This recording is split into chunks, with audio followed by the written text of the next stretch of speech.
Like many folk in London and the other cities of the UK during the Second World War, my mother, along with her family, was bombed out of home.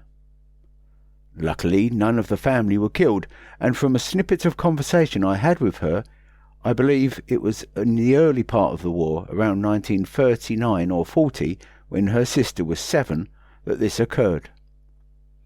Her story about this event was always that her brother Ted was reading her prize Oxford Dictionary at the time the bomb landed, and as a result he was left sitting in the chair with the cover in his hand and the rest of the book blown off it.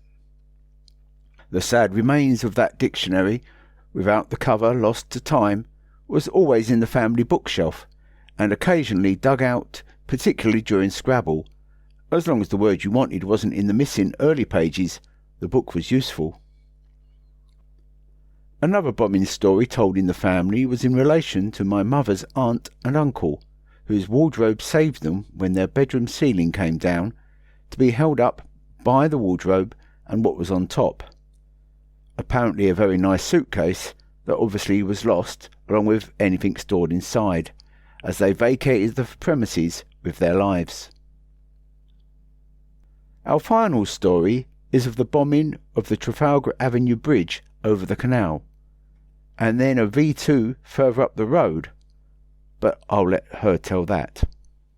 Or outside, there's Camberwell outside of Peckham, the bridge, the other side of the water. And it got bombed in the war, and then buses couldn't go over it. They used to have to go around Glengall Road and over Glengall Road. Well, that's why it's not there now, isn't it? And it's a bridge there now. There's a bridge isn't there now. It's been there for years. It's closed down. Must be 20 years ago, Mother. That bridge was closed because of bomb damage. They suddenly decided it weren't safe to take buses over it. Well, because they closed it down, and it's just a hump in the road now. The bridge is gone. That bridge is gone. The other bridge is all still there where they were, but that one's gone. Well, it got bombed. You had to walk out to walk it. You had to walk up the far side, not the, what I call near St George's Way. You had to walk the other side of the bridge and over that bit to go across of it. And because there was a big bomb at the end of St George's Way, and it caught at the end of Waite Street, and that, as I say, to go out, walk over the bridge, you had to sort of cross the road and walk over that far side of the bridge. Did you have to go home once because of a bomb from work? Well, yeah, that wasn't then, it was at the end when the two doodlebug things and all that, like Mr.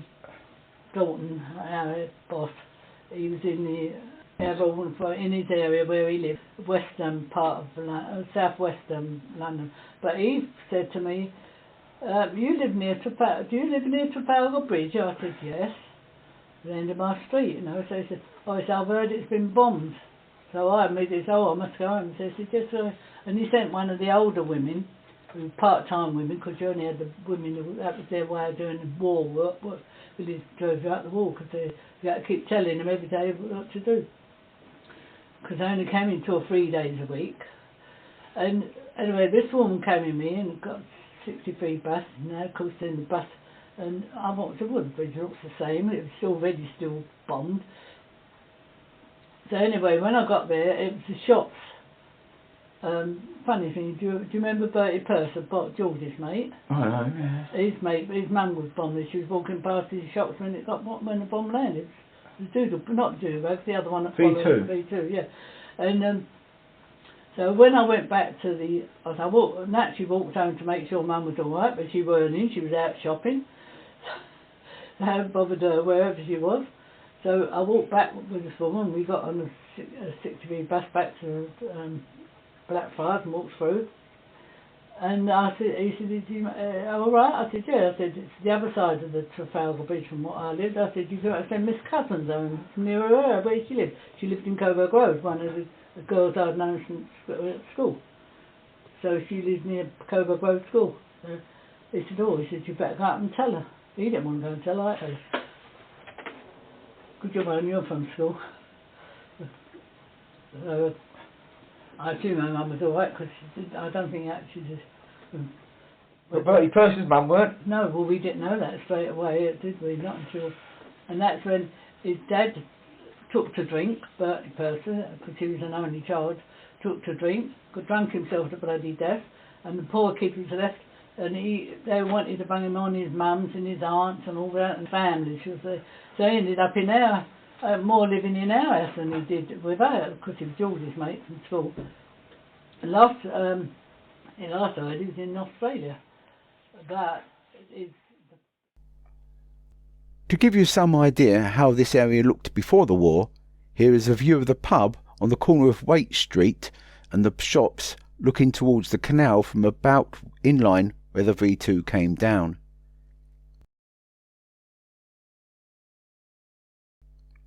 You can see where you are on the map, as I say, in line with the V2 shown as a purple circle.